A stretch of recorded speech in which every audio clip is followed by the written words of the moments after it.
कक्षा 7 पाठ 10। पाठ का नाम है बच्चों अपूर्व अनुभव। यह पाठ मूलतः जापानी भाषा में लिखा गया एक संस्मरण है। इसमें तोमोए में पढ़ने वाले 2 बच्चों के विषय में बताया गया है। यहाँ हर एक बच्चा एक एक पेड़ को अपने खुद के चढ़ने का पेड़ मानता था। वह उसकी निजी संपत्ति होती थी।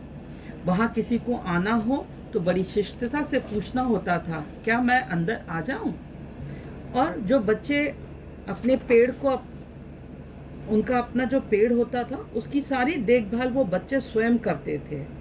तो तोको चान के पास अपना एक पेड़ था, लेकिन उसका एक साथी था जिसके पैर में पोलियो था। उसका अपना कोई पेड़ नहीं था। उस बच्चे का नाम था यासुकी चान। इस बच्चे के पास इसलिए कोई पेड़ नहीं था क्योंकि वह उस पेड़ पे चढ़ नहीं सकता था। उसके लिए चढ़ना असंभव था।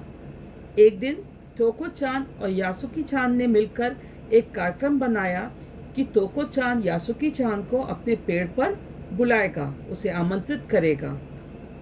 और इस काम के लिए दोनों ने एक छुट्टी का दिन चुना।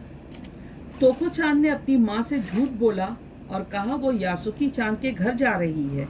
यही कारण था उसने माँ की आंखों में नहीं देखा। लेकिन रॉकी उसे जो स्टेशन छोड़ने तक आया था उसने उसको बता दिया कि वह क्या करने जा रहा है, क्योंकि अगर वह बता के जाती तो कोई भी उसको घर से जाने नहीं देता, क्योंकि इस काम में खतरा था। स्कूल पहुंचने पर यासुकी चान उसको वहां पे पहले से ही खड़ा मिला। वो एक दूसरे को देखकर बहुत खुश हुए, क्योंकि आज वह कुछ अलग सा अनोखा करने जा रहे थे जिसका उन्हें अपूर्व अनुभव होता। वहाँ से वो चौकीदार के घर गए और वहाँ से वो सीढ़ी उठा के लेकर आए। पहले उन्होंने सीढ़ी को लगाया और सीढ़ी के सहारे से द्विशाखा तक पहुँचने की कोशिश की, लेकिन यासुकी चान के हाथ पैर में इतने कमज़ोर थे कि वो पहली सीढ़ी पर भी बिना सहारे के नहीं चढ़ पाया।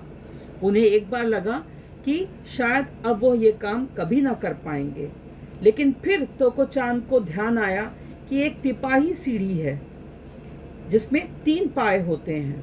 वह उस तिपाही सीढ़ी को घसीट के लेकर आया और द्विशाखा तक लगा दिया और यासुकी चान को सहारा देकर धीरे धीरे सीढ़ी पर चढ़ाया। एक समय ऐसा आया जब तोको चान को सफलता मिली और यासुकी चान को वह द्विशाखा तक घसीट कर पहुंचा लिया और दोनों की मेहनत सफल हुई। जैसे ही दोनों द्विशाखा पर पहुँचे, उन्हें लगा कि जैसे उन्हें जन्नत मिल गई हो, सारी खुशी उनके पास समा गई हो।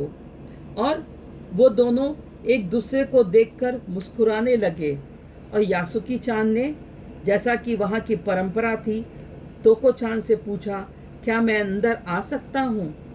वहाँ से बैठ के यासुकी चान और तोको चान ने एक अलग ही नई दुनिया देखी। दोनों इधर उधर की बातें करते रहे और बेहद खुश थे, क्योंकि ये उनका पहला और आखिरी अवसर था, क्योंकि इसके बाद जब घर वालों को पता चल जाता तो वह दोबारा ये काम कभी नहीं कर पाते।